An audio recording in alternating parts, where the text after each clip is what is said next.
Hello friends, मेरा नाम प्रदीप है। मैं आज आपको एक कहानी सुनाऊंगा और उस कहानी के जरिए आपको कुछ सिखाने वाला हूँ। कुछ 200 साल पहले जापान के दो राज्यों के बीच एक युद्ध छिड़ गया था। छोटा जो राज्य था बहुत भयभीत था, क्योंकि उनके पास सैनिकों की संख्या बहुत कम थी। अगर दुश्मन के पास 10 सैनिक थे तो इनके पास सिर्फ एक सैनिक था। उस राज्य के सेनापतियों ने युद्ध में जाने से इनकार कर दिया। उन्होंने कहा कि यह तो सीधी मूर्ता होगी, हम व्यर्थ ही अपने सिपाहियों को कटवाने ले जाए। और जब सेनापतियों ने इनकार कर दिया युद्ध में जाने से, उन्होंने कहा कि जब हार निश्चित है तो हम अपना मुंह पराजय की कालिज से पोतने जाने को तैयार नहीं है, और ना ही अपने सैनिकों को व्यर्थ में कटवाने की हमारी कोई मर्जी है। मरने की वजह हार जाना उचित है, मर के भी हारना है, और जीत की कोई संभावना तो देखी नहीं जा सकती थी। सम्राट भी कुछ कह नहीं सकता था, क्योंकि बात सत्य थी, आंकड़े सही थे सब। तब उसने गांव में एक बच्चे एक फकीर से जाकर प्रार्थना की कि क्या आप मेरी फौज के सेनापति बन के जा सकते हैं। और ये बात उनके सेनापतियों को भी समझ में नहीं आई। जिसे युद्ध का कोई अनुभव नहीं है, जो कभी युद्ध पर गया नहीं, जिसने कभी युद्ध किया नहीं, जिसने कभी युद्ध की कोई बात नहीं की, ये बिल्कुल अव्यवहारिक आदमी को आगे करके क्या प्रयोजन है। लेकिन वो फकीर राजी हो गया, और जहाँ बहुत से व्यावहारिक लोग राजी नहीं होते, वहाँ जो अव्यवहारिक लोग हैं वो राजी हो जाते हैं।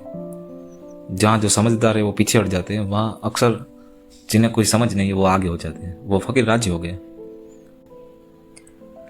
फकीर के साथ सैनिकों को भी जाने में थोड़ी घबराहट हुई, क्योंकि ये आदमी कुछ जानता है नहीं।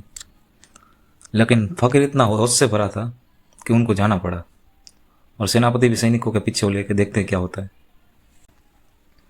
जहाँ दुश्मन के पांव पड़े थे उससे थोड़ी दूर वो फकीर ने एक छोटी सा मंदिर पर जाके सैनिकों को रोका और कहा कि इससे पहले कि हम चले, कम से कम भगवान को कह देते कि हम लड़ने जा रहे हैं, और उनसे पूछ भी ले कि तेरी मर्जी क्या है।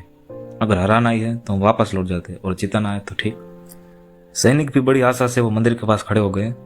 उस आदमी ने हाथ जोड़ा, आंख बंद की और प्रार्थना की, और खिस्से से एक सिक्का निकाला और कहा कि यह सिक्का मैं फेंकता हूँ, अगर ये सीधा पड़ता है तो हम समझ जाएंगे कि हमारी जीत होनी ही होनी है, और अगर वो उल्टा गिरा तो हम समझ लेंगे कि हम हार गए, और हम वापस लौट जाएंगे और राजा से जाके कह देंगे कि व्यर्थ में ही हमारा मरने की व्यवस्था मत करो, भगवान की भी यही मर्जी है। और उसने रुपया फेंका, और चमकती धूप में रुपया चमका और नीचे गिरा, और वो सर के बल गिरा था, सीधा गिरा था।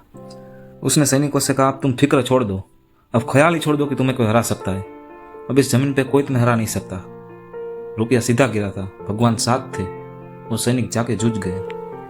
7 दिन में उन्होंने दुश्मन को परास्त कर दिया, और वो जीते हुए वापस लौटे। और रास्ते में उस मंदिर के पास उस फकीर ने सबको रोका और कहा, अब हम जाके धन्यवाद दे दे भगवान को। वो सैनिक सब रुके, उन्होंने हाथ जोड़ा और प्रार्थना की और कहा कि तेरा बहुत बहुत धन्यवाद, अगर तू हमें इशारा ना देता तो हम हार ही चुके थे। तेरी कृपा और तेरे इशारे से हम जीते। सेनापति ने कहा कि इसके पहले कि तुम भगवान को धन्यवाद दो, मेरे जेब में जो सिक्का पड़ा है उसको एक बार तुम देख लो। और उसने सिक्का निकाला और देखा तो वो सिक्का दोनों तरफ सीधा था, उसमें उल्टा हिस्सा था ही नहीं, क्योंकि वो सिक्का बनावटी था और वो उल्टा गिर ही नहीं सकता था। और उसने कहा कि भगवान को धन्यवाद मत दो, तुम जीत गए क्योंकि तुम जीत की आशा से भरे हुए थे। तुम हार भी सकते थे क्योंकि तुम निराशा से भरे हुए थे, और तुम मानते थे कि हारना ही है।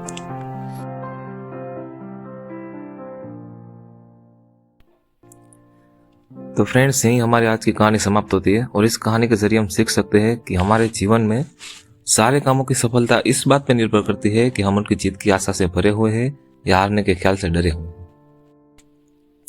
और बहुत आशा से भरे हुए लोग थोड़ी सी सामर्थ्य से इतना कर पाते हैं कि बहुत सामर्थ्य के रहते हुए भी निराशा से भरे हुए लोग नहीं कर पाते।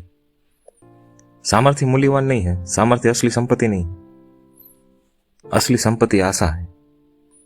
और ये ख्याल है कि ये कोई काम है जो होना चाहिए, जो होगा, और जिसे करने में हम कुछ भी छोड़ नहीं रखेंगे। तो फ्रेंड्स, आशा करता हूँ कि आपको ये कहानी सुन के मजा आया होगा, और इस कहानी के जरिए आपको कुछ सीखने को मिला होगा। और अगली बार फिर ऐसी एक मजेदार कहानी लेके फिर से मिलेंगे। तो तब तक के लिए गुड बाय। अपना ख्याल रखें, मस्त रहे, स्वस्थ रहे।